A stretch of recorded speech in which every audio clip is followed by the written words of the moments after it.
Hey everyone, welcome back. Today is Thursday, September the 19th, and today we are going to talk about scheduling.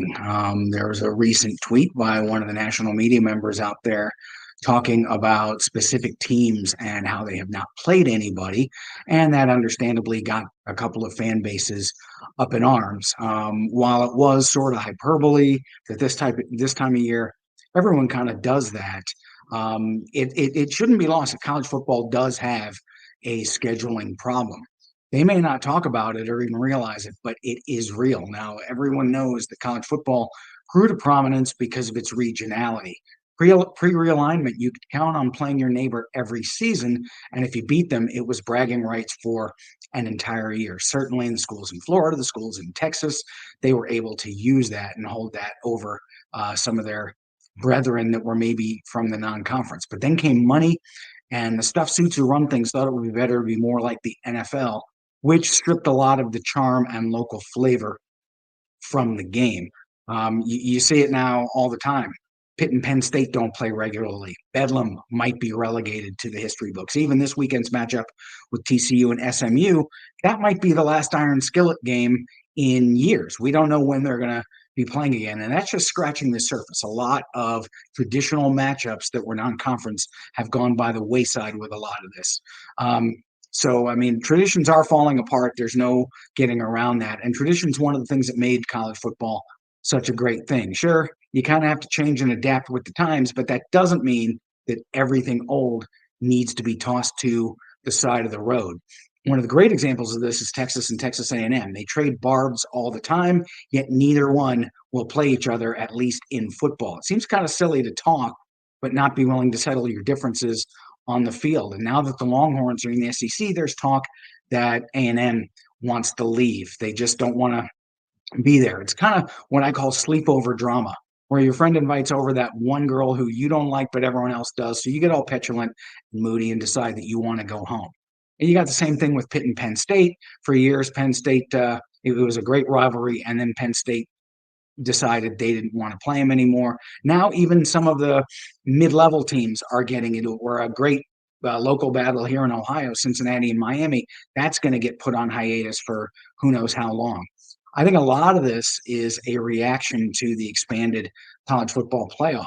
Although you'd think that with the expanded safety net of 12 teams getting in, that it might not be a bad thing to take some chances with your non-conference scheduling, as losses are not going to be as punitive now. The expansion has promised us that more teams would mean better, more vital non-conference matchups, as the committee wouldn't penalize a team for losing tough games. Well, we haven't seen yet what the committee is going to do, because this will be the first one in the new 12-team era. But if it's anything like the previous ones, it'll value wins over everything else and really don't care who those wins are against. The number in that left-hand column seems to be the driving force for the committee. So rather than challenge themselves with potential non-conference setback, schools are taking the easiest route to 10 or 11 wins, because more wins mean inclusion, and inclusion means more money. And that, in the end, is what it comes down to. So you get the Ohio State Akrons, the Georgia Tennessee Techs, the Alabama Mercers, Tennessee Kent States, Oregon Idaho matchups. Not really what people want, but you know what? Fans might get better games if there were actual repercussions from the committee for playing a poor schedule. Power four teams that schedule FCS squads should get docked by the committee. I've always thought that, especially if they're playing a lower level FCS team. Conferences should play the same number of league games, whether that's 8 or 9. That can be worked out amongst themselves. But having a couple of leagues play 8 and a couple play 9 certainly makes the scales uneven. My choice would be 9, which would leave 3 non-conference games. And then the rule should be that all teams must play at least 2 from the other power conferences. So the remaining slot can be filled by FCS maybe once every 4 seasons or so without a penalty.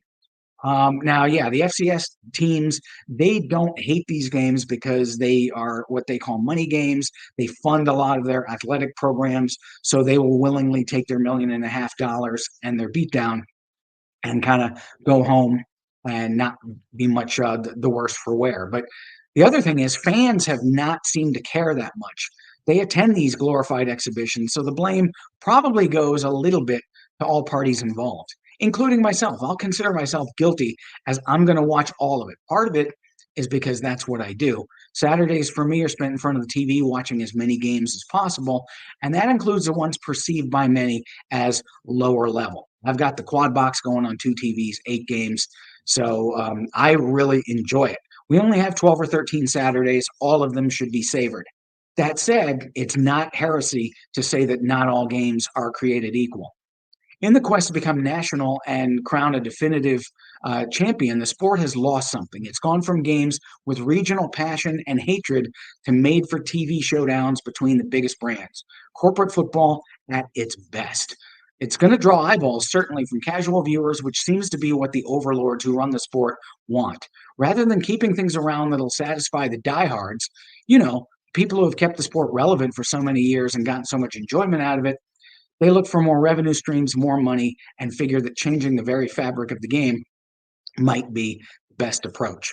They want a mini NFL, and while it might get ratings, it seems less than satisfying for a huge number of college football fans, and that is a problem.